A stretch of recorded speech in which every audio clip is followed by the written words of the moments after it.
పచ్చజొన్నలండి. ఇవి కడిగి ఆరవసినాయి, చేదు ఉండదు కడిగి ఆరవస్తే.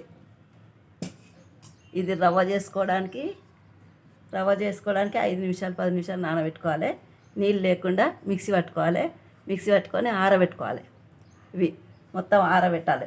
మిక్సీ పట్టినాక ఆరబెట్టి ఫస్ట్ చెరుక్కోవాలి. రవ్వ జరగాలి.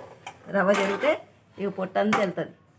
ఈ పొట్టు వెళ్ళినాక జల్లెడ పట్టుకోవాలండి. ఇట్లా జల్లెడ పట్టుకుంటే పిండి వెళ్తుంది, రవ్వ వెళ్తుంది. ఇది తయారు చేసిన రవ్వ. ఈ రవ్వ తయారు చేసింది. మీరు ఇంత లావు వద్దనుకుంటే మళ్ళీ మిక్సీ పట్టుకుంటే సన్నం అవుతుంది. ఇది పిండి వెళ్ళిందండి, రవ్వ పిండి వెళ్ళింది. ఇది కోట కూడా ఇట్లా వస్తుందండి, చాటతోటి ఇట్లా కొడాలి. ఈ అమ్మమ్మలు నాయనమ్మలు చేసేది ఇట్లా కొడితే మొత్తం రవ్వ వెళ్తుందండి. ఇది రవ్వ మంచిగా ఉంటుంది. ఈ రవ్వ అన్నం వండలాగా వండుకోవచ్చు, ఉప్మాలాగా చేసుకోవచ్చు, చాలా బాగుంటుందండి. ఈ అమ్మమ్మలు నాయనమ్మలు చేసేది. నేను చేసే విధానం మీకు చూపిస్తున్నా, మీరు ట్రై చేయండి, లైక్ చేయండి. ఈ జొన్నలు ఎక్కువసేపు నానబెట్టద్దు. ఇవి పొట్టు కూడా ఆవులు బళ్ళు ఉన్న వాళ్ళకు నీళ్ళలో వేస్తే తాగుతాయండి. చాలా బాగుంటుంది. లైక్ చేయండి, షేర్ చేయండి. చూసే వాళ్ళందరికీ థ్యాంక్స్. నేను చేసే విధానం చూపిస్తున్నా. ఇది చేదు ఉండదండి. ఇట్లా చేస్తే ఎంత మంచిగా ఉంటుంది, చేదు ఉండదు.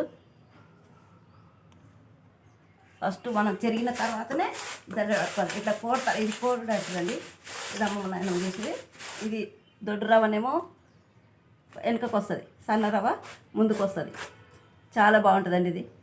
ఈ పిండి కూడా మనం గోధుమ పిండిలో పోసుకోవచ్చు, ఉత్తగా రొట్టె చేసుకోవచ్చు, బాగుంటుంది.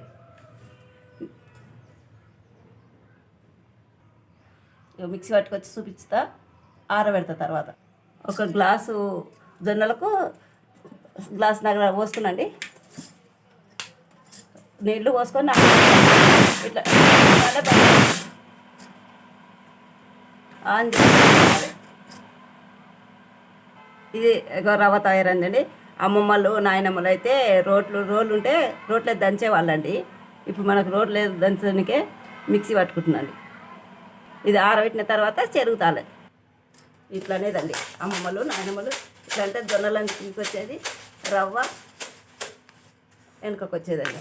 ఇగో ఇట్లా రవ్వ వెనుకకు వచ్చేది, జొన్నల కిందికి వచ్చేది. ఇది రవ్వ ఇట్లా చేసేదండి. నేను చేసే విధానం మీకు చూసిన, మీరు ట్రై చేయండి. చూసే వాళ్ళని థ్యాంక్స్ అండి. ఇగో మిక్సీ పట్టి ఆరబెట్టిందండి. ఆరినాక చెరగాలి మళ్ళీ.